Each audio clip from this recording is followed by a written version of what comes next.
Alô, olá, alô, vai tudo bem? Bem-vindos ao Café com Crime, o podcast onde você pode ser o aficionado por crimes reais que você é, sem julgamentos. Eu sou a Esté Zorbi, ou Dona Café, como preferir, e hoje eu vou falar de um caso emblemático para os crimezeiros brasileiros. Quem não lembra da imagem de uma loira com 3 malas dentro do elevador? Pois é, Elise Matsunaga foi flagrada no elevador do seu prédio com 3 malas pretas, onde supostamente naquele momento estava o corpo esquartejado em 7 pedaços de seu marido, o Marcos Matsunaga, um dos donos da Yoki. E cara, sempre que eu vou comprar pipoca... Ai, gente, sério, eu vejo lá na prateleira do mercado os pacotinhos da Yoki e eu lembro desse caso, eu lembro dessa cena do elevador, porque não tem como, né? Não tem, até no supermercado crimiseira é crimiseira. Essas referências de assassinato estão aí por todos os lados. Mas bom, tem um motivo bem legal para eu ter escolhido falar sobre esse caso essa semana. É que quinta-feira, dia 8 de julho, no caso amanhã, a Netflix vai lançar o documentário Elise Matsunaga, Era Uma Vez um Crime. Tem, gente, uma produção de true crime nacional bem grande, bem maravilhosa pra gente assistir. E o mais interessante de tudo é que o documentário vai mostrar a versão da história da assassina. E é a primeira vez que a Elise Matsunaga vai falar sobre o caso desde que ela foi presa em 2016. E isso é muito diferenciado, porque ela nunca deu uma entrevista assim, e só ela sabe o que realmente aconteceu no dia 19 de maio de 2012. Só ela estava lá naquele apartamento com o Marcos. Não tem testemunhas. E o que a gente sabe hoje é o que foi dito pela acusação e pela defesa durante o julgamento. Que, aliás, cada um acabou levantando aí uma versão diferente do caso, então dá pano pra manga, né? Então eu acho que vai ser muito legal poder olhar essa história pelo olhar da Elise Matsunaga nesse documentário da Netflix. E alguns fatos interessantes aqui sobre essa produção.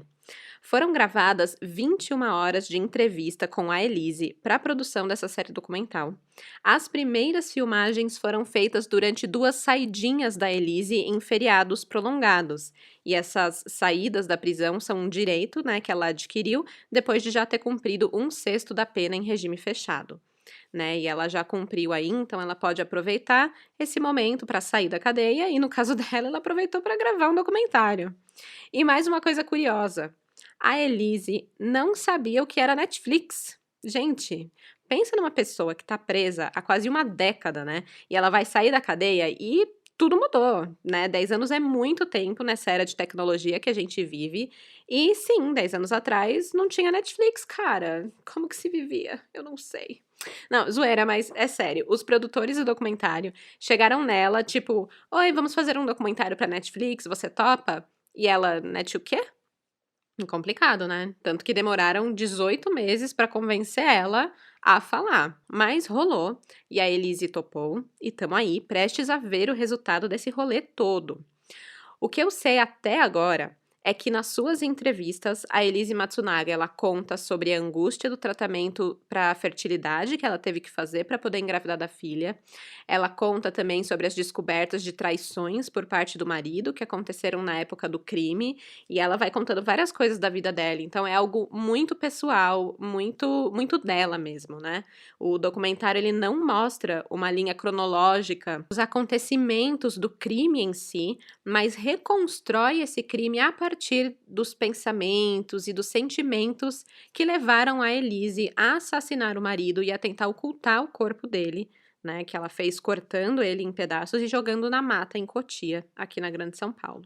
E aí, né, quem nunca parou para perguntar o que leva uma pessoa a fazer isso? Senhor, é a pergunta que mais me assombra quando eu faço os podcasts, é o que leva uma pessoa aparentemente normal a cometer crimes tão macabros. E isso a Elise vai te contar no documentário.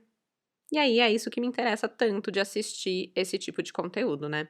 E aí, uma coisa legal, eu já vou adiantar uma fala dela, que é exatamente sobre isso.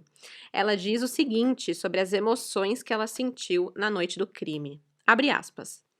Eu ainda não sei dizer que tipo de emoção que fez eu apertar aquele gatilho. Eu estava sentindo tanta coisa ali.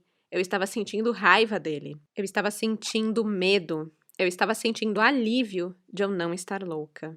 Fecha aspas.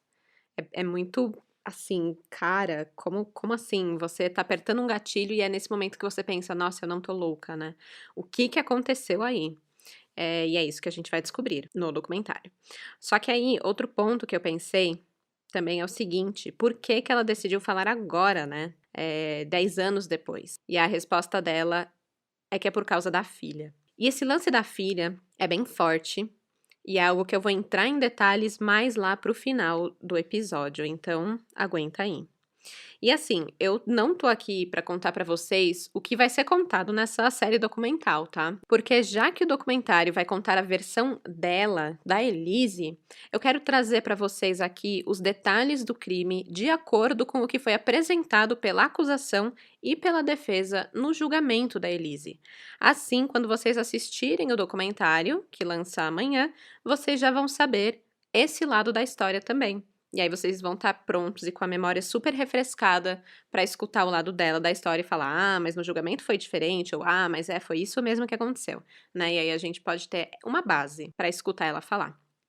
Bom, tudo o que eu vou contar aqui para vocês veio das seguintes fontes: do Estadão, da Veja, da Isto É, do G1, da Folha de São Paulo, da minha melhor amiga Wikipédia, como sempre, e dessa vez eu também recebi algumas informações da própria Netflix. Então, o que eu falar sobre o documentário em si, foram eles que me passaram. Super, super legais. Para quem tá chegando agora no Café com Crime, eu queria saber se você já conhece a Aurelo. É a única plataforma de áudio que paga os podcasters por cada play que vocês dão nos episódios. Então, cara, escuta por lá, porque é de graça para vocês e ainda dá um baita de um apoio para mim e para outros podcasters também que vocês escutarem por lá. Além disso, quem quer apoiar o Café com Crime financeiramente pode contribuir no Catarse com uma assinatura mensal. Os apoiadores do Catarse entram para o grupo dos crimezeiros no WhatsApp, onde a gente bate um papo sobre crimes e a vida no geral. E dessa vez eu trouxe uma coisa diferente. Nesse episódio, 2 crimezeiros vão participar. É isso aí, eles me mandaram algumas perguntas que eles tinham sobre esse caso e eu vou tentar responder aqui.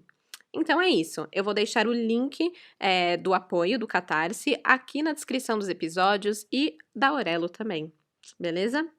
E com isso, bora começar do começo?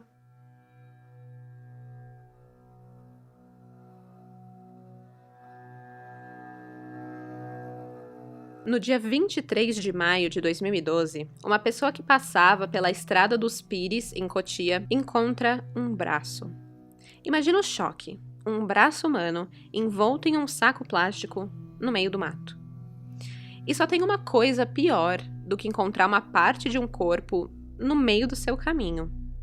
É encontrar um animal mordendo essa parte de corpo. E foi isso que aconteceu em seguida. Uma outra pessoa, também na Estrada dos Pires, alguns metros adiante, encontra um cachorro mordendo uma perna. E assim, durante os próximos dias, em aproximadamente 2 quilômetros do trecho ali da Estrada dos Pires, partes de um homem são encontradas espalhadas. Quando a cabeça é achada, descobrem que se trata de um homem asiático. E ao checarem a descrição da vítima no banco de pessoas desaparecidas, os investigadores chegam até a família Matsunaga, uma rica família de empresários, donos da Yoki. Um dos filhos, o Marcos Kitano Matsunaga, de 42 anos, estava desaparecido desde o dia 20 de maio. Ele deixou para trás uma esposa, a Elise, de 30 anos, e uma filha de 1 aninho de idade. Além, claro, dos pais e um irmão e uma empresa que estava sendo negociada na época por mais de 1 bilhão, sim, gente, bilhão de reais. Os pedaços do corpo encontrados em Cotia foram positivamente identificados como sendo de Marcos Matsunaga no dia 4 de junho de 2012. Logo, o caso ganhou destaque na imprensa brasileira, que apelidou o crime de Caso Yoki. Até então, a família acreditava que Marcos poderia ter sido sequestrado. Elise, a esposa, contou para os pais de Marcos que no dia 20 de maio ele tinha saído de casa, levando 20 mil reais, o notebook e algumas roupas. O motivo seria que ele estava abandonando a família depois que Elise descobriu que ele tinha uma amante. Ela chegou a mostrar imagens do Marcos com a amante para a família, que foram imagens que ela conseguiu através de um detetive particular. O pai, Mitsuo Matsunaga, decidiu esperar um pouco. O filho voltaria, e isso ele tinha certeza. Mas passou segunda, terça e nada. E foi aí que a família começou a ficar apavorada, pensando que o filho poderia ter sido sequestrado. Porque assim, eles tinham certeza que Marcos voltaria para casa, não tanto pelo casamento com a Elise, mas porque naquela semana a empresa da família, a Yoki, estava sendo negociada. E o negócio, na verdade, estava praticamente fechado já, e Mitsuo sabia que o filho não perderia isso por nada, muito menos por uma briga conjugal. Ele era trabalhador, nunca deixava a empresa na mão, então, quando ele perde a reunião mais importante da sua carreira, sabiam que algo estava muito, mas muito errado. Na quarta-feira, dia 23 de maio, o irmão de Marcos, chamado Mauro, recebeu um e-mail de Marcos dizendo assim, abre aspas, avisa para Elise e para a mamãe que eu tô bem, só não posso falar agora, fecha aspas. Isso fez com que a família Matsunaga acreditasse ainda mais na possibilidade de um sequestro, né? Afinal, por que ele mandaria um e-mail assim e não apareceria para dar satisfações numa semana tão importante como aquela? A família Matsunaga, então, registra um boletim de ocorrência notificando que Marcos estava desaparecido desde o dia 20 de maio. Quando o corpo de Marcos foi identificado e a morte dele noticiada para Elise, ela foi se consolar na casa dos padrinhos de sua filha. Ela chegou lá muito abalada, de óculos escuros, e conversou sobre o velório, mas ela não conseguia parar de falar sobre o tal do sequestro de Marcos e o e-mail estranho que ele tinha mandado. Ela passou a conversar muito com Cecília, uma prima de Marcos, e ela sempre chorava ao contar essa mesma história. A Cecília fala que Elise passou a procurar ela sempre, pedindo ajuda e tudo mais, e isso acabou mexendo muito com essa prima. Mas logo, essa história de Elise começa a perder força. E tudo por conta das imagens do elevador. Pois é. A polícia foi verificar o horário que Marcos Matsunaga teria saído de casa, conforme Elise havia informado. E eles foram mais checar para ter ali um cronograma de se ele saiu tal hora, então ele pode ter sido sequestrado em tal e tal momento, né? Eles realmente estavam ali interessados nessa versão do sequestro. Mas, para surpresa deles, eles não encontraram nenhuma imagem de Marcos saindo do apartamento. A última imagem em que ele aparece, ele está subindo ao apartamento depois de ter pego uma pizza na portaria do prédio. Depois disso, ele não saiu mais. A polícia verificou ali se poderiam existir pontos cegos pelo prédio, algum canto em que Marcos poderia ter escapado sem ser notado pelas câmeras, mas não existia. Não tinha como ele ter saído do apartamento sem ter sido pego pelas imagens das câmeras do elevador ou das escadas. Com essa informação em mãos, os policiais conseguem um mandado de busca no apartamento de Marcos e Elise Matsunaga. O delegado Mauro Dias, que realizou as buscas junto de Elise, conta que nesse dia ele já chegou chegando, com 2 pés no peito, e perguntou para Elise se ela tinha matado o marido. Ela deu uma titubeada, demorou para responder, mas negou, falou que não. No apartamento, o delegado pede para Elisa pegar as roupas que ela estava usando na noite em que Marcos desapareceu e entregar para ele. E ela faz isso. Mas aí o delegado tem uma sacada. Ele pede para ela um saco de lixo onde ele possa colocar as roupas dentro. E quando Elise entrega o saco para ele, o delegado percebe que é um saco idêntico ao que foi encontrado junto dos pedaços do corpo de Marcos Matsunaga. Já com essa suspeita ali, ele também pede para Elisa as botas que ela usava naquela noite. Ela entrega e, de cara, o delegado nota que as botas estão sujas de barro. E sabe onde tinha barro também? Na Estrada dos Pires, em Cotia. Assim, no dia 5 de junho de 2012, Elise é levada para a delegacia para depor. Surpreendentemente, durante o interrogatório, ela confessa o crime, diz que agiu sozinha e detalha que esquartejou o marido no banheiro do seu apartamento.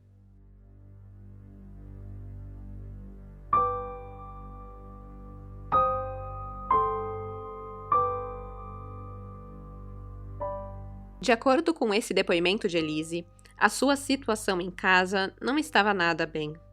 Ela desconfiava de uma traição, mas Marcos não admitia e a taxava de louca. No mês anterior ao crime, ela tinha procurado um advogado para discutir sobre um possível divórcio. Ela queria saber com o que ficaria caso se separasse de Marcos e que direitos ela tinha. Só que aí ela acabou descobrindo que não ia ficar com muita coisa, já que tinha casado com partilha de bens. Ou seja, o que era do Marcos antes de se casar com ele, continuava sendo só de Marcos. Ela só tinha direito a metade do seu apartamento. E ainda nesse papo com a advogada, ela descobriu que desmanchar o seu casamento ia custar uma pequena fortuna. R$ 70 mil de honorários, além de 10% do que ela recebesse na partilha e de 3 a 6 vezes o valor da pensão. Ou seja, melhor não, né? Mas ela também não aguentava mais ficar nessa de ser taxada de louca ciumenta. Então, na semana de 13 de maio, Elise contrata um detetive particular para seguir Marcos. Ela queria provar de uma vez por todas que ela estava certa, que os chifres eram reais e que Marcos era um grande de um mentiroso. Elise então decide ir para sua cidade natal, Chopinzinho, lá no interior do Paraná. E ela vai com a desculpa de que queria visitar a sua mãe e apresentá-la para sua neta. Mas no fundo, eu acho que ela foi para poder deixar o Marcos sozinho em casa e ele poder ser pego no flagra com a amante, né? Porque é mais fácil, mais provável ele trair ela fora da cidade, com ela fora da cidade, do que com ela lá em casa, né? Pois bem, 4 dias depois de contratar o detetive e ela ir viajar, isso gera resultados. Em 17 de maio, Elise recebe a confirmação da traição. O detetive tinha imagens de Marcos se encontrando com uma garota de programa no centro de São Paulo e depois a levando para um hotel na Vila Olímpia para jantar e passar a noite. Elise decide então voltar para sua casa e confrontar o marido. No dia 19 de maio, Marcos a busca no aeroporto. E a partir daí, foi só ladeira abaixo. Já no carro, eles começaram a ter discussões. Elise estava sem paciência, dando coice nele por qualquer coisa, e ele rebatia tudo, não recebia de graça não. Às 6h30 daquele dia, eles chegam a seu apartamento lá na Vila Leopoldina. E tem imagens no elevador, onde vemos Marcos, Elise, a filha do casal e a babá, subindo até a cobertura onde o casal vivia. Quase 1 hora depois, a babá deixa o apartamento e encerra o seu dia de trabalho. Ou seja, agora só ficou o casal e a filha de 1 ano em casa. É um momento perfeito para uma DR que ela estava segurando ali, estava entalada na garganta. Segundo o depoimento de Elise à polícia, foi nessa hora que ela revela para Marcos que tinha provas concretas de que ele estava traindo. Ela queria o divórcio. E aí, Marcos começou a ameaçar e a insultar Elise. Ele teria dito, abre aspas, vou te mandar de volta para o lixo de onde você veio, fecha aspas. Ele também afirmou que se ela pedisse o divórcio, a filha do casal ficaria com ele, alegando que a guarda não seria dada a uma prostituta como ela. Só que como num filme, é bem nessa hora, no calor ali da discussão, que a pizza que eles tinham pedido para o jantar chega. Então o interfone tocou e aí Marcos desce para pegar essa pizza. E tem imagens do elevador mostrando ele descendo até o térreo, pegando a pizza, e durante todo esse trajeto dele descendo e subindo, ele tá surpreendentemente tranquilo e falando no celular com o pai dele. Parece assim que nada estava acontecendo lá no apartamento. E essas imagens dele no elevador com a pizza foram as últimas imagens de Marcos vivo. Ao entrar em seu apartamento novamente, segundo Elise, o casal retoma a discussão e o negócio vai ficando cada vez pior. É ameaça atrás de ameaça, xingamento atrás de xingamento, até que fica físico. Segundo Elise, Marcos deu um tapa na sua cara. E foi aí que ela pegou uma arma que o casal tinha guardado em uma gaveta. E isso foi só para intimidar o Marcos, para ele não ir para cima dela, já que ele era um homem maior do que ela. Mas, no calor do momento, ela atira no marido, a queima-roupa. Como as janelas do apartamento eram anti-ruído, ninguém escutou nada. Nenhum vizinho foi alarmado. Apenas Elise sabia que ali, naquele momento, Marcos estava morto. Ao ver o seu corpo sem vida, ela se desespera e decide se livrar do cadáver, que era a maior prova do seu crime. Para isso, ela arrasta o marido até o banheiro do quarto da empregada. Elise conta que deixou o corpo lá por umas 10 horas para que, quando estivesse em situação cadavérica, já rígido e com o sangue coagulado, ela poder começar a cortar. Dessa forma, espalharia menos sangue, faria menos sujeira.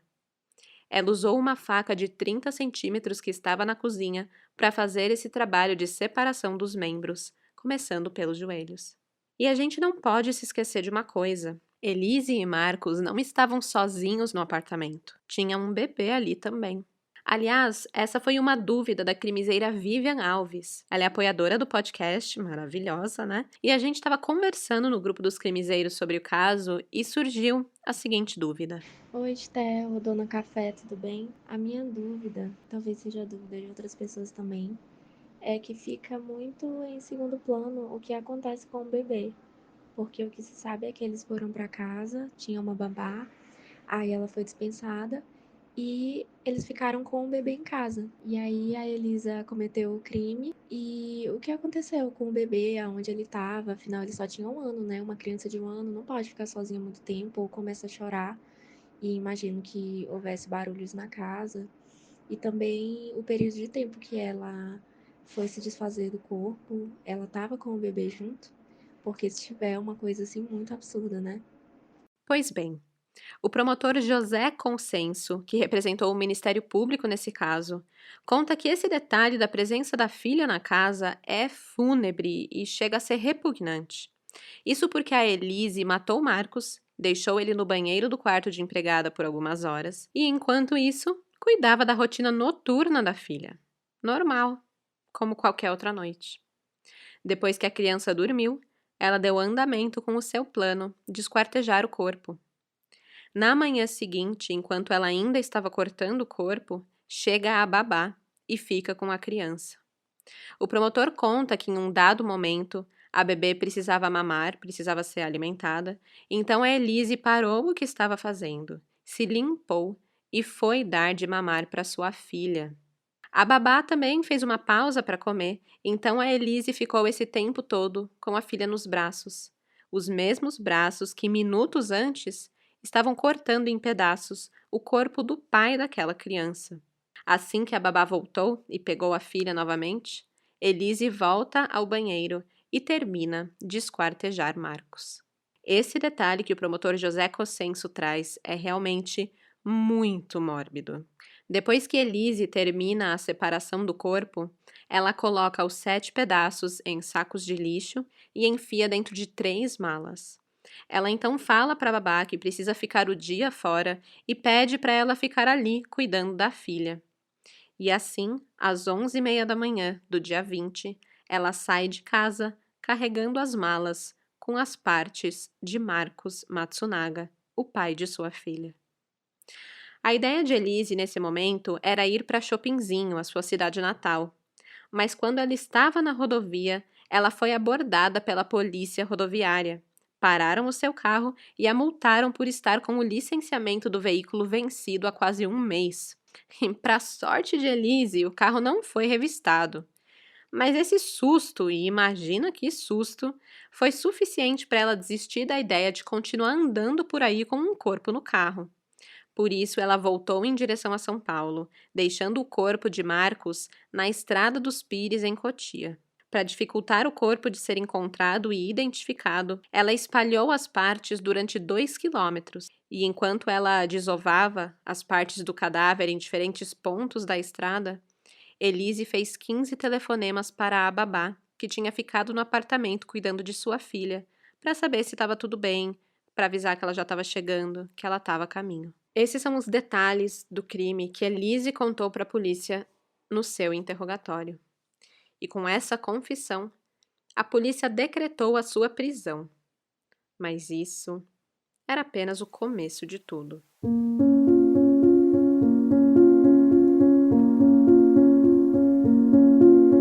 Elise conseguiu enganar muita gente. A Cecília, a sua amiga e prima de Marcos, disse, abre aspas, a Elise deveria ganhar um prêmio de atriz. Conseguiu enganar toda a família. Poderia ganhar o Oscar. Ela ficou procurando, pedindo ajuda, manipulou todo mundo mesmo. Eu mesma tive um problema, tive crise de pânico, fiz terapia, porque para mim, hoje, para confiar numa pessoa, é difícil. Fecha aspas. A babá que foi trabalhar no apartamento na manhã seguinte ao crime também ficou impressionada em como Elise não deixou transparecer, em nenhum momento, que ela estava esquartejando o marido no banheiro, naquela hora. A babá conta que, abre aspas, ela estava normal, de pijama. Não notei diferença nenhuma. Era um dia de trabalho normal. Fecha aspas. Aliás, a polícia até chegou a suspeitar que a babá tivesse algum envolvimento no crime. Talvez tivesse ajudado a Elise a embrulhar o corpo nos sacos de lixo, ou até mesmo ajudado a cortar, porque como que Elise conseguiu esquartejar um corpo, sendo que tinha uma funcionária dentro de casa, sem ser percebida, sem ninguém notar nada de diferente, né? E essa dúvida, se Elise agiu sozinha ou teve um cúmplice, foi tanto real para a polícia, como também é real para a gente, né, que está aqui de fora observando esse caso, e para uma crimiseira também. A Fernanda Carvalho, que também é uma das apoiadoras do café, perfeita que só, me mandou a seguinte dúvida sobre o caso. O que mais me chocou no caso York foi a Elise Matsunaga, uma moça com uma aparência tão frágil, ter conseguido cometer um crime tão bárbaro, sozinha dentro de um apartamento, junto só com a filha.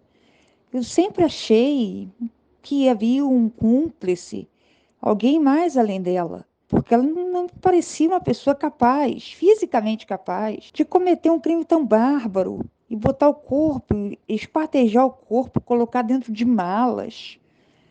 Isso nunca me entrou na minha cabeça. Eu sempre achei que tinha que ter mais alguém ali para fazer junto com ela. Realmente parecia difícil acreditar que uma mulher mais baixa e que não aparentava essa força física toda conseguisse matar o marido, que era um homem maior, mais robusto, e arrastar o seu corpo sem ter a ajuda de ninguém. Mas o que mais levantou essa suspeita de cúmplices, né, para a polícia foi o fato de que os cortes feitos no corpo de Marcos eram muito diferentes. Tipo, algumas das feridas deixadas no corpo mostravam que a pessoa que fez o corte era experiente, tinha conhecimento da anatomia humana. Por exemplo, os cortes no joelho foram impecáveis. Dava para ver que a pessoa sabia exatamente onde eram os ligamentos e fez ali um corte limpo. Já em outros locais, a pele estava muito cerrada, os cortes eram tortos, mostravam uma atuação totalmente diferente da anterior. Então a polícia pensou: epa, peraí, será que foram cortes feitos por mais de uma pessoa? Será que Elise teve ajuda para esquartejar o marido? A polícia investigou isso, mas uma das coisas que descartou essa hipótese foram as câmeras do elevador. Não tinha como ninguém acessar o apartamento sem ser pego pelas câmeras, da mesma forma que não tinha como sair sem ser pego. Ninguém acessou o apartamento aquela noite, a não ser Elise, Marcos e a babá. E tem imagens da babá indo embora às 7h30 da noite. Então, realmente, Elise e Marcos ficaram sozinhos com a bebê em casa. E como então explicaram essa diferença dos cortes? Emoção. Foi essa a saída. Ao começar a esquartejar o corpo, a Elise estava tomada de sensações. Adrenalina, medo, raiva, desespero, tudo isso e muito mais à flor da pele. Então, os primeiros cortes foram tortos, desalinhados, imagino que com mãos trêmulas. Os investigadores acreditam que ela tenha feito uma pausa, talvez no momento que ela pegou a filha para amamentar, e ali ela relaxou, pensou no seu futuro, no futuro da filha, e quando voltou para terminar o serviço, ela estava mais determinada, estava mais calma. E foi aí que ela colocou em prática o seu conhecimento de anatomia e a sua experiência como auxiliar de cirurgias, e os cortes saíram melhores, saíram mais limpos e mais profissionais. Então, no fim das contas, Elise foi apenas fria, não demonstrando qualquer sentimento ao matar o marido e sabendo esconder muito bem um corpo dentro do seu enorme apartamento. A babá não escutou nada, não viu nada e não teve nada a ver com o caso. A polícia realmente concluiu que ela agiu sozinha, tanto na noite do crime quanto na manhã seguinte, na hora de esquartejar e ocultar o cadáver. E aí vem um dos maiores questionamentos do caso. Que tipo de pessoa é Elise Matsunaga para matar e esquartejar o marido a sangue frio e ainda conseguir manter a calma? E que tipo de pessoa era Marcos Matsunaga e como era realmente o relacionamento do casal para ter um fim desses tão trágico? Para responder isso, vamos mergulhar um pouco no passado dessas duas pessoas que tinham aí uma história digna de filme de romance, algo de ficção mesmo.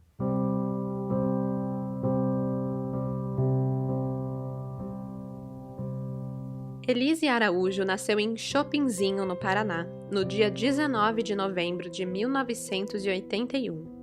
Ela era de uma família pobre, que morava em uma casa de madeira que não tinha nem banheiro ou geladeira. Ela foi abandonada pelo pai aos 3 anos de idade e passou a ser criada pelos avós e pela tia Roseli, já que a mãe trabalhava como empregada doméstica por longas horas. Ela passou a infância inteira na cidade ali, de 20 mil habitantes, estudou em colégios públicos e, de acordo com seu histórico escolar, ela era uma boa aluna e não tinha nenhum tipo de problema de comportamento. Apesar da vida simples e com algumas dificuldades financeiras, estava tudo bem. Até ela passar a morar com a mãe e um padrasto quando ela tinha 10 anos de idade. Nessa época, Elise passou a ser abusada pelo padrasto. Esse abuso durou cerca de 5 anos, até que um dia ela decidiu fugir de casa porque não aguentava mais aquilo. Um mês depois da fuga, a tia de Elise a encontrou no Conselho Tutelar de Gravataí, no Rio Grande do Sul, que não é nada perto de onde elas moravam.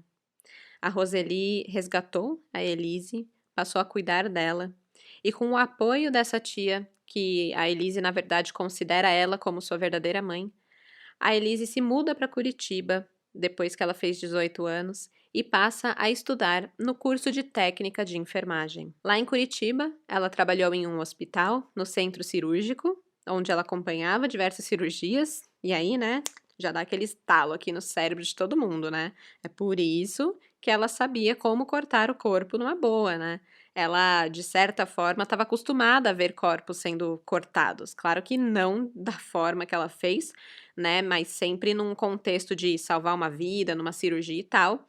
Mas, de qualquer forma, ela já tinha visto isso e tinha esse histórico. Bom, depois que ela se formou como técnica de enfermagem e ganhou um pouco de experiência, ela queria mais. O salário que ela tinha não era suficiente para pagar suas contas, as suas vontades, então ela começou a se prostituir. Depois disso, ela decidiu se mudar para São Paulo, porque ela acreditava que aqui ela teria mais oportunidades. E aqui a gente já percebe que Elise era ambiciosa, né? Ela queria mais, sempre mais do que um curso técnico, mais do que só auxiliar em procedimentos, mais do que o básico para viver. Na verdade, ela tinha um sonho antigo, o de se tornar advogada. Era algo que dava dinheiro, que dava status. Então, aqui em São Paulo, ela decidiu entrar no curso de Direito.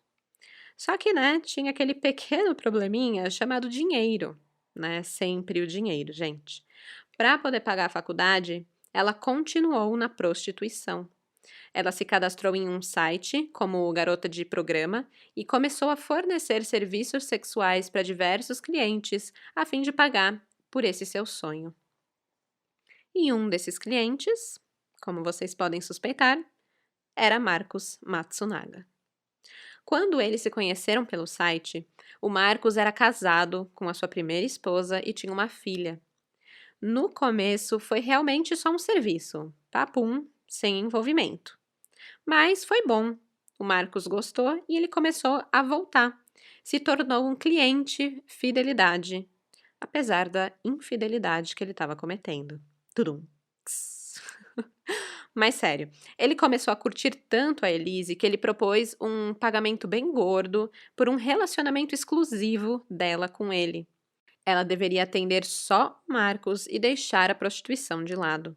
O Marcos chegou a pagar para que ela retirasse as fotos que estavam expostas no catálogo da internet, além de dar para ela um carro, pagava pelo flat onde ela morava e, claro, pela faculdade também. Durante o tempo que eles mantiveram esse namoro, esse relacionamento, o Marcos chegou a visitar a cidade natal de Elise e conheceu a sua família. A tia Roseli disse que Marcos era um homem muito atencioso e que o casal parecia bem apaixonado um pelo outro. E eu disse que a história deles parecia ficção, parecia um conto de fadas, de romance, né? Porque enquanto Elise era essa Cinderela plebeia que estava ali trabalhando, fazendo o dela, ralando e tal, o Marcos era o príncipe no cavalo branco, no palácio dele. Eles não poderiam estar em lugares mais opostos na sociedade. Marcos Kitano Matsunaga, ele nasceu aqui em São Paulo e passou a sua infância no bairro do Parque Continental. Ele estudou nos melhores colégios da região, concluiu os seus estudos no Colégio Santa Cruz em 1988 e depois disso foi estudar administração na FGV. A sua família, que é herdeira da empresa alimentícia da Yoki, que foi fundada pelo avô de Marcos lá na década de 60, passou para Marcos o controle da empresa depois que ele terminou seus estudos. Na semana em que ele foi assassinado, a Yoki estava sendo vendida por 1,75 bilhão de reais. A venda foi feita para General Mills, que é uma empresa americana que também é dona de marcas como Häagen-Dazs. Enfim, a vida, a posição social deles era muito, muito diferente. Então, em 2004, quando eles se conheceram pelo site de relacionamento de serviços sexuais, o Marcos mantinha a Elise, a amante, né, por debaixo dos panos. Eles se relacionaram dessa forma, em segredo, por 3 anos, antes de Marcos finalmente decidir se divorciar da primeira esposa.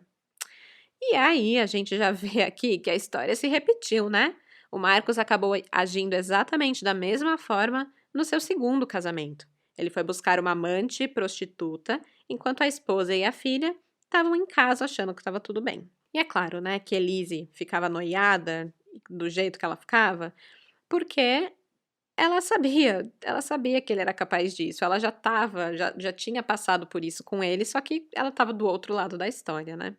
Mas enfim, em 2007, depois que Marcos se separou da esposa, ele e Elise passaram a morar juntos. 2 anos depois, os pombinhos apaixonados se casaram na igreja anglicana, em comunhão parcial de bens, e eles não contaram para a família Matsunaga como eles tinham se conhecido de verdade. A família achava que a Elise era uma bacharel em direito, trabalhadora, com curso técnico em enfermagem e tal, não tinham a mínima ideia que o filho, o Marcos, tinha casado com a amante, que era de origem humilde, e que eles tinham se conhecido num site de garotas de programa. E tradicional do jeito que eles eram, eles jamais aceitariam. Depois de casados, Elise e Marcos tinham uma vida bem extravagante e peculiar, na verdade. Eles viajavam pra caramba, colecionavam vinhos caros e armas também. Eles decoravam o apartamento com cabeças de animais que eles caçavam e criavam até uma jiboia de estimação, chamada Gigi. Gente, é o nome perfeito para uma jiboia, né? Sim, Gigi. E que tipo de casa que tem uma jiboia, né? Porque esses bichos podem ter de 2 a 4 metros, assim, de comprimento. Então, vou te contar. Era um triplex que ficava na cobertura de um condomínio da Vila Leopoldina, zona oeste de São Paulo. Tinha piscina dentro da casa e tinha 3 pavimentos, sendo que só no primeiro tinha 6 varandas. Na verdade, o Marcos ele tinha comprado os 2 duplex da cobertura e juntado os apartamentos para formar essa grande e esquisita mansão. Na sala de estar, o casal deixava troféus de caça à mostra e pendurava a cabeça de animais que eles mesmos tinham abatido. Porque sim, entre as coisas esquisitas ali que eles gostavam de fazer, excêntricas, né? Não esquisitas, mas enfim, eles gostavam de viajar para uma fazenda de caça no Paraná. E em algumas ocasiões, depois que eles caçavam, essas presas viravam jantar e eles convidavam pessoas próximas para comer ali essa carne fresca. Outra atividade que eles faziam juntos era a aula de tiros. E Elise era bem boa nisso, tá? O Marcos dizia que ela atirava melhor do que ele. O casal tinha uma impressionante quantidade de armas de fogo no apartamento, além de uma coleção de armas brancas também. Eles tinham um fuzil AR-15, uma pistola modelo Polizei Pistole Criminal, que era uma arma usada por oficiais nazistas na década de 1940. Tinham submetralhadoras, vixe, tinha de tudo lá. A polícia apreendeu 30 armas lá, e todas eram legalizadas e autorizadas para uso de colecionador. Esse arsenal deles ficava armazenado em um banheiro que era transformado em um bunker, né? O espaço era todo climatizado e isolado do resto do apartamento por uma porta blindada. É muito louco isso, né? Além de armas, o casal também era doido por vinhos. Sim, eles bebiam uma garrafa ou mais por dia, numa boa. E não é qualquer vinho de R$ 40 que você compra no mercado, não. Eles compravam unidades importadas e realizavam leilões para revender essas garrafas. A adega deles tinha um valor estimado de 2 a 3 milhões de reais. Meu Deus. E nessa vida extravagante de viagens internacionais, vinhos, caça e armas, o casal realmente parecia ser alma gêmea. Amigos e familiares que testemunharam sobre eles disseram nunca ter visto eles brigarem. Eles eram muito simpáticos, se davam muito bem. O irmão de Marcos conta que eles estavam sempre se dando viagens e presentes caros, e que Marcos usava mais o dinheiro dele com Elise do que com ele mesmo, que ele endeusava Elise, colocava ela no mais alto patamar. Mas a gente sabe que aparências enganam, né? E na verdade a vida desse casal tinha bastante coisa conturbada. Quando eles decidiram ter um filho, eles acabaram descobrindo que Elise não conseguia engravidar. Então eles passaram por um longo e frustrante tratamento de fertilidade. A Elise sofreu bastante nessa época, porque ela queria muito engravidar, queria muito ter um filho, uma filha, mas ela não conseguia. E para piorar, durante todo esse processo, nessa época, ela descobriu uma traição do marido. Segundo um ex-funcionário do apartamento, nesse período as brigas entre o casal acabaram se tornando constantes. Em um dos relatos, um empregado disse que Elise obrigou Marcos a demitir uma secretária depois de desconfiar que ambos estariam tendo um caso. Tempos depois, Elise encontrou mensagens trocadas entre Marcos e uma outra mulher que tornaram mais fortes ainda a sua desconfiança com o marido. Então ela se tornou aquela esposa ciumenta, aquela esposa que todo mundo gosta de taxar de louca. A Elise considerou se divorciar de Marcos nessa época, mas ela acabou descobrindo que, enfim, estava grávida. Isso foi em julho de 2010. Com essa notícia da gravidez, o Marcos aquietou o fogo no rabo, pelo menos aparentemente, e reconquistou a confiança de Elise. E aí, com o nascimento da filha, tudo parecia estar perfeito de novo. Eles se encontravam todos os dias para dar banho no bebê juntos, para brincar de Lego. E essa paz durou aí por 1 ano, até que o crime aconteceu. O disparo que atingiu a cabeça de Marcos Matsunaga no dia 19 de maio de 2012 partiu de uma pistola calibre 380. A arma havia sido um presente de Marcos para Elise.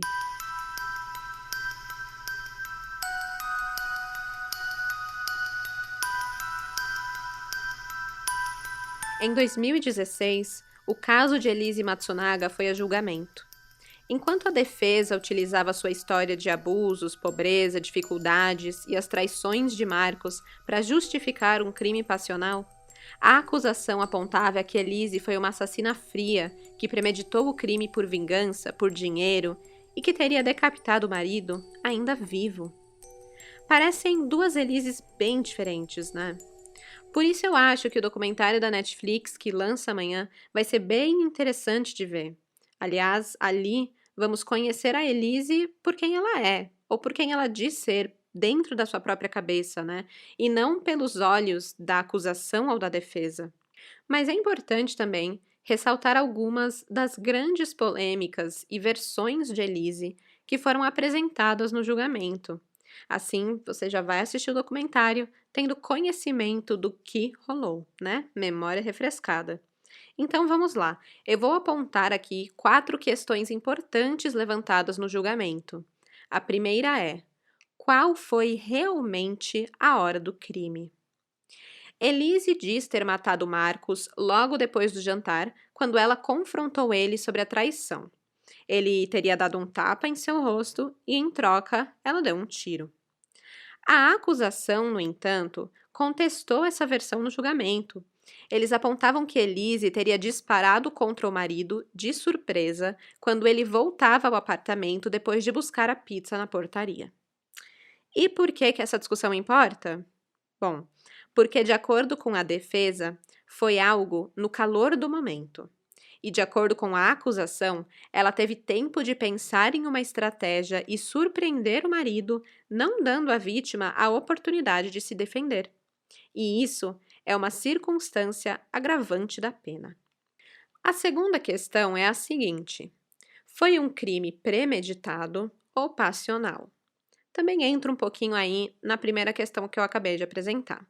Mas, de acordo com a acusação, eles afirmaram que a Elise armou uma emboscada e atirou assim que Marcos entrou no apartamento trazendo a pizza a distância de centímetros da vítima. Também a bala teria sido dada de cima para baixo, ou seja, Marcos estava em posição de defesa, se agachando, e Elise realmente não dando a ele nenhuma chance ali de se defender e tendo realmente premeditado isso. Também foi usado o depoimento da babá, que disse que Elise parou para comprar uma serra elétrica na viagem de volta do Paraná para São Paulo. Isso serviria para mostrar que a Elise agiu friamente, que ela já tinha premeditado que iria esquartejar o corpo e que, no fim das contas, não era uma vítima de um marido que tinha agredido ela nem nada do tipo. Ela realmente já tinha planejado essa morte. Já para a defesa, não houve premeditação e sim uma briga. Eles usaram a planta do apartamento para contestar a versão do policial, que dizia que o tiro foi a queima-roupa, mostrando ali que o disparo, na verdade, aconteceu de um outro ângulo e não ali da porta do apartamento na entrada. Ou seja, que realmente foi um disparo que aconteceu no meio de uma briga e não uma emboscada que Elise estava esperando Marcos entrar para atirar nele. Sobre a serra elétrica, que a babá afirmou que foi comprada, antes ali do crime, eles na verdade nem se deram muito o trabalho de rebater essa tese, porque o objeto não foi usado no processo de esquartejamento da vítima. O que foi usado foi uma faca de cozinha, um objeto de oportunidade e não algo premeditado. O terceiro ponto, que foi muito discutido no julgamento, e acho que na verdade foi o mais polêmico, foi o seguinte: a morte de Marcos se deu instantaneamente pelo tiro ou ele morreu ao ser decapitado por Elise?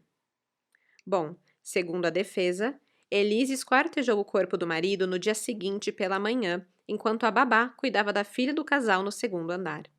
Quem concordou com essa tese foi o perito criminal e médico legista Sami El-Jundi. Ele foi convocado pela defesa da ré e atuou como um dos assistentes na exumação dos restos mortais da vítima.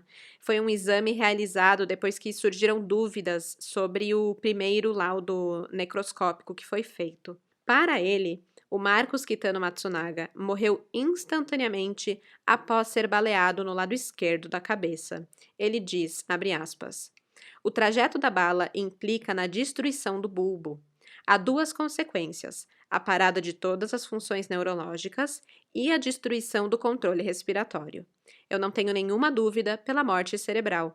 Para efeitos práticos, a morte foi instantânea. Fecha aspas. Já para a acusação, a interpretação de El Junde diverge do parecer feito pelo perito Carlos Alberto de Souza Coelho, que também atuou como assistente na exumação.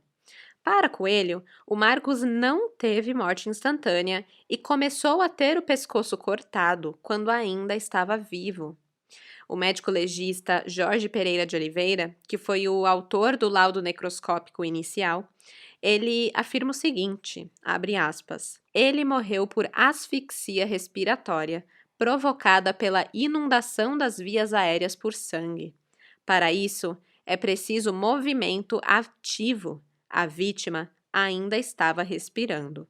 Fecha aspas. De acordo com o legista, foi encontrado sangue em vias por onde só deveria passar oxigênio, o que teria causado o sufocamento de Marcos.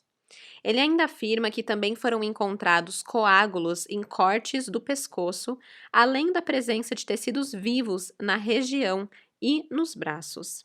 E isso só aconteceria se Marcos estivesse vivo. Ou seja, apesar de Marcos ter sido baleado na cabeça, isso não o matou imediatamente. O promotor José Cossenzo perguntou ao médico legista o seguinte: se a Elise se arrependesse e chamasse o SAMU, o Marcos poderia sobreviver? A resposta foi que não dava para garantir, mas provavelmente sim. E é por isso que essa discussão é importante, para mostrar aos jurados se Elise cometeu assassinato por meio cruel e se deu chance de defesa para a vítima. E isso tudo agravaria a pena em caso de uma condenação. E o quarto ponto discutido foi a motivação do crime. Elise matou por ter sido ameaçada ou por ganância, vingança e dinheiro? Para a defesa, obviamente, Elise estava sendo ameaçada. E não só naquela noite, mas até mesmo antes. No dia 24 de abril, ou seja, 25 dias antes de matar e esquartejar o marido, Elise tinha ligado para a polícia para relatar que sofria ameaças de Marcos. Nessa ligação, ela afirmou para a polícia que o marido tinha saído de casa e perguntou se ela poderia trocar a fechadura do apartamento. O advogado de defesa afirma que, abre aspas, isso prova que aquele mar de rosas que ela vivia, como diz a acusação, não é verdadeiro. Ela foi torturada por 6 meses. Fecha aspas. Quando ela confrontou Marcos sobre a traição e pediu o divórcio, a ameaça e a humilhação veio com tudo, incluindo um tapa no rosto. E aí, para a defesa, Elise matou, motivada por ciúmes e raiva do homem que a estava ameaçando há meses. Como prova, a Polícia Civil tinha a informação de que o caso extraconjugal era real. O Marcos tinha dado para a amante um carro blindado, avaliado em R$100 mil, além de uma mesada de 27 mil. E ainda para provar essa tese do mau relacionamento deles e de que Elise realmente queria sair desse relacionamento tóxico em que ela vivia, a defesa anexou ao processo uma troca de e-mails de Elise com um escritório de advocacia onde ela tratava sobre o seu divórcio. Já para a acusação, a motivação foi muito simples. Foi interesse patrimonial. A Elise viu que o divórcio era caro e ela ia sair com muito menos dinheiro do que tinha casada. E ainda mais, ela era beneficiária de um seguro de vida de R$600 mil, além de que a filha era herdeira de tudo que era de Marcos. Ou seja, para a acusação, ela matou porque era o único jeito de tirar Marcos da sua vida e ainda manter o padrão de vida e o status que ela tinha sendo casada com ele. Então, beleza, essas foram os 4 pontos do julgamento que eu queria trazer para vocês, porque foram as coisas mais discutidas sobre o caso. E com tudo isso de informação, com tudo isso da defesa, da acusação, contando versões bem diferentes, que obviamente colocam a Elise como mais ou menos cruel, o que os jurados decidiram. Elise Araújo Kitano Matsunaga foi condenada a 18 anos e 9 meses por homicídio sem chances de defesa da vítima e mais 1 ano, 2 meses e 1 dia por destruição e ocultação de cadáver. Os jurados não consideraram as qualificadoras de motivo torpe, ou seja, que ela tenha matado por vingança ou dinheiro, e também não aceitaram a de meio cruel, ou seja, que a vítima ainda estava viva quando foi esquartejada. Depois, a pena de Elise foi reduzida para 16 anos e 3 meses. Então, no fim das contas, Elise foi condenada por um crime passional e que Marcos teria morrido instantaneamente. Agora, novamente, as respostas para essas questões que foram levantadas, só a Elise sabe com certeza. E mesmo ela não tendo sido condenada por motivo torpe, por exemplo, eu vivo vendo o pessoal falar que ela matou por dinheiro. Então, mesmo a gente tendo já uma condenação, o que realmente aconteceu, né? Ainda fica essa discussão. E no fim das contas, quem sabe é a Elise. Agora, se ela vai falar a verdade, ou se ela vai mentir, se ela vai manipular ou não, nesse documentário, né, que vai rolar amanhã, é outra coisa. Mas que ela sabe a verdade, ela sabe. E a gente sempre tem aquela esperança, pelo menos eu tenho, da gente realmente ver o que rolou nesse documentário. E ainda preciso falar mais uma coisa para vocês, que é o seguinte: por que a Elise resolveu falar agora, quase uma década depois do crime? A resposta é simples: por causa da filha.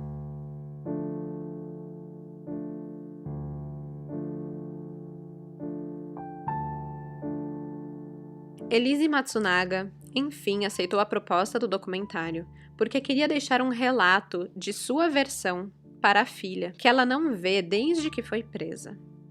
Hoje a menina tem 10 anos de idade e chama os avós paternos de pai e mãe. Elise disse que, abre aspas, pelo fato de eu ter ficado todos esses anos longe da minha filha, eu fiquei com medo de não poder mais encontrá-la.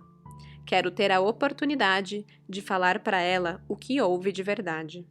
Olha, minha filha, eu tentei fazer diferente. Eu tentei não errar, mas eu não consegui. Fecha aspas. Na época do crime, a filha de Elise e Marcos tinha 1 ano de idade. Ela ficou provisoriamente sob a tutela da tia de Elise, a Roseli. Ela ficou lá no apartamento de Elise e de Marcos mesmo, cuidando da menina. A princípio, as duas famílias disseram que uma disputa judicial pela guarda da filha, que estava órfã de pai e com a mãe detida, não ia acontecer, estava descartada. Segundo as duas famílias, houve uma concordância de que a criança estaria bem assistida com a tia de Elise. Mas, claro, que isso não se manteve assim na paz e no amor.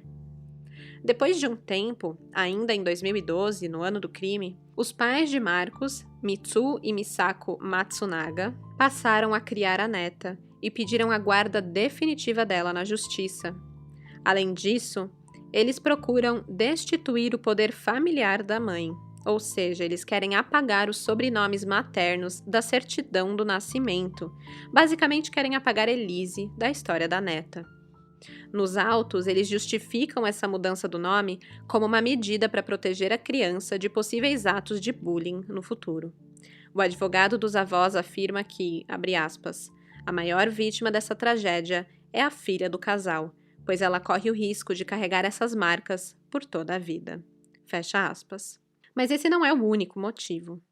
Entre os membros da família Matsunaga, há ainda a suspeita de que Elise deseja a guarda da criança apenas para garantir um quinhão indireto da herança da família Matsunaga. A defesa de Elise enxerga essa tentativa de tirar o nome de Elise da filha como uma estratégia dos avós para afastar a criança do Brasil, levando ela para morar no Japão. E, assim, se os avós quiserem, a menina realmente pode ir para o Japão sem nenhum tipo de autorização extra, porque desde 2012, Elise foi impedida pela Justiça de São Paulo de ver ou ter qualquer tipo de contato com a sua filha. Os avós criam a menina sob o mais absoluto controle para esconder a sua identidade. Ela fica com eles em uma casa de alto padrão e, na escola, a única pessoa com acesso ao nome completo da estudante é a diretora. A restrição acontece também dentro de casa. A garota não tem babá, só pode ser atendida por um motorista e uma psicóloga. É só isso o contato dela. Quando a menina tinha lá pelos seus 7 anos de idade, um coleguinha da escola descobriu quem ela era e contou para ela quem era sua mãe e toda a história do assassinato do pai. E aí, imediatamente, os avós mudaram ela de escola e cortaram todas as relações de amizade que ela tinha ali. Com medo de realmente sumir da vida da filha, Elise Matsunaga decidiu falar pela primeira vez fora dos tribunais, nesse documentário, como uma carta para sua filha, uma forma de falar com ela. O único outro momento em que Elise teve a oportunidade de mandar uma carta para a filha foi em 2017.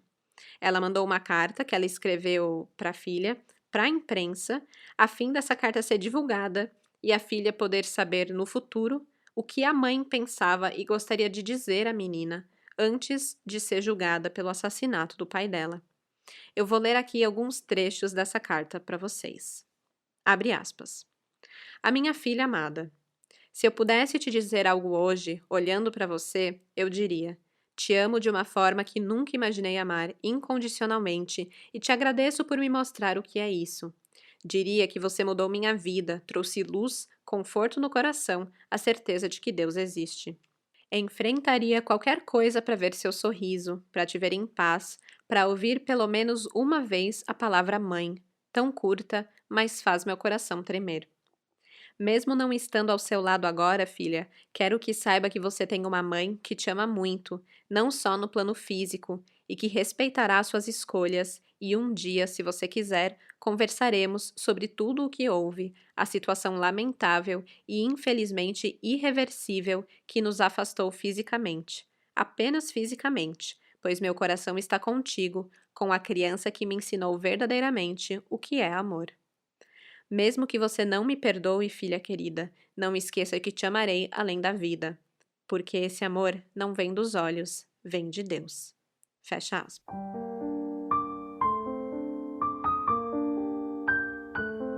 De tudo isso, se tem uma coisa que eu tenho plena certeza, é que o advogado da família Matsunaga está certo ao afirmar que a maior vítima dessa tragédia é a filha do casal. Bom, vamos ver aí, aguardando ansiosamente o que vem pela frente neste documentário, qual vai ser a história que vai ser contada, e eu espero que esse episódio aqui do Café com Crime tenha ajudado vocês a refrescarem a memória, ou também os crimezeiros que não conheciam essa história a conhecerem e a poder assistir o documentário com uma base bem legal sobre o que aconteceu no julgamento, quais foram as discussões e quem realmente ali eram essas pessoas que participaram desse caso, desse crime, né? O famoso caso Yoki, o caso da pipoca. Nossa, eu acabei de pensar, meu Deus, e se a gente assiste o documentário da Elise Matsunaga comendo pipoca da Yoki? Eu não sei, isso me parece muito bizarro. Mas, enfim, gente, é isso. Como sempre, na quinta-feira eu vou postar as fotos do caso lá no Instagram para vocês poderem ver quem era Elise, quem era o Marcos. Tem foto dessa carta também que eu acabei de ler aqui, a carta completa, eu posso postar lá também para vocês. Quem ainda não segue lá no Instagram, vai lá, deixa os seus comentários, os seus likes, manda inbox e a gente conversa, troca uma ideia. E eu sempre tento trazer conteúdos ali que vocês vão curtir, que vai além aqui do episódio, tá bom? É isso. Até a próxima quarta-feira. E até lá, só confie realmente em câmeras de segurança, porque de desgraça já basta esse podcast. Tchau, tchau!